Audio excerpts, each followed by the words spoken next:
Allen Iverson is one of the most influential figures in American sports, an MVP of the National Basketball Association, and a dynamic character on and off the court.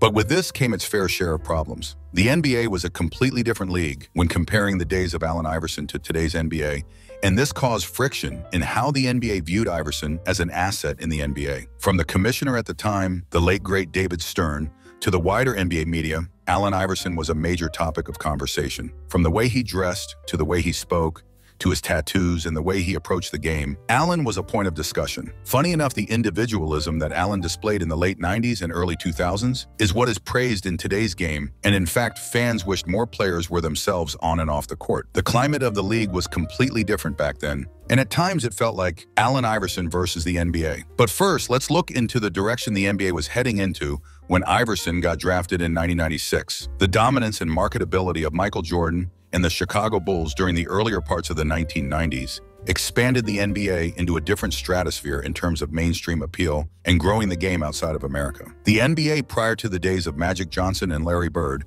was known as a league that had no place in the mainstream and was considered a thuggish league with a drug issue and a plethora of violent players. The rivalry and allure of Magic Johnson and the Showtime Lakers and Larry Bird with the Boston Celtics helped to remove the negative stigma attached to the NBA, but Michael Jordan's success changed the trajectory of the NBA forever. Commissioner David Stern, who had worked so hard to get the NBA to such a point, wanted to keep the NBA as marketable as possible, and the stacked 1996 NBA draft class was another opportunity to do so. This is a draft class that included Kobe Bryant, Steve Nash, Stephon Marbury, Ray Allen, Jermaine O'Neal, and more, but Iverson still prevailed as the #1 pick after 2 successful seasons at Georgetown, becoming the shortest #1 pick in NBA history. Iverson lived up to the hype not only as a #1 pick, but as someone who plays with flair and excitement. This was famously displayed in the matchup against the then 4-time champion Michael Jordan and the Chicago Bulls when he hit Jordan with 2 crossovers and sunk the mid-range jumper. With averages of 23.5 points, 7.5 assists, and 2.1 steals per game for the season, Iverson was named the NBA Rookie of the Year and established himself in the NBA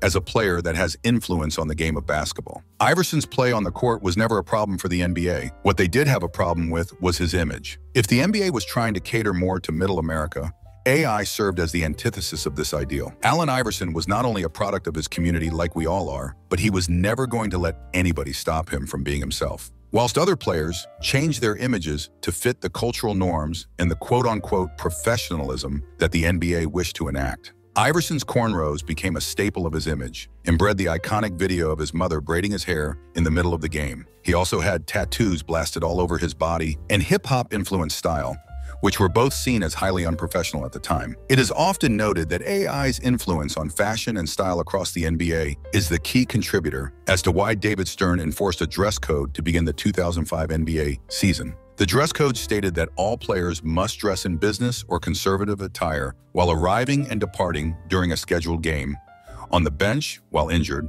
and when conducting official NBA business. This was targeted at fashion most often associated with hip-hop culture, specifically jerseys, jeans, hats, do-rags, t-shirts, large jewelry, and sneakers. The NBA made a statement that the dress code rule was enforced in an attempt to manage the league's image problem as a direct consequence of the Malice in the Palace, a brawl that took place between the Detroit Pistons and Indiana Pacers that spilled into the crowd. Allen Iverson was one of the spokespeople that criticized the dress code, claiming that the dress code would not change a person's character regardless of what type of clothing they wore, and that associating hip-hop style of dress with crime or a bad image is racist. Iverson said, "The dress code is not who I am and doesn't allow me to express myself." Iverson was also someone who wasn't scared to express himself in front of a microphone. His most famous interview came after the 76ers were knocked out of the playoffs in the first round, a year after they made the finals in 2001. Coach Larry Brown criticized AI for missing team practices, and when asked about it, he went on a rant where he said practice 22 times. It's easy to sum it up when you just talk about practice. We sitting here, I'm supposed to be the franchise player, and we're in here talking about practice. I mean, listen, we talking about practice. Not a game, not a game, not a game. We talking about practice. Not a game.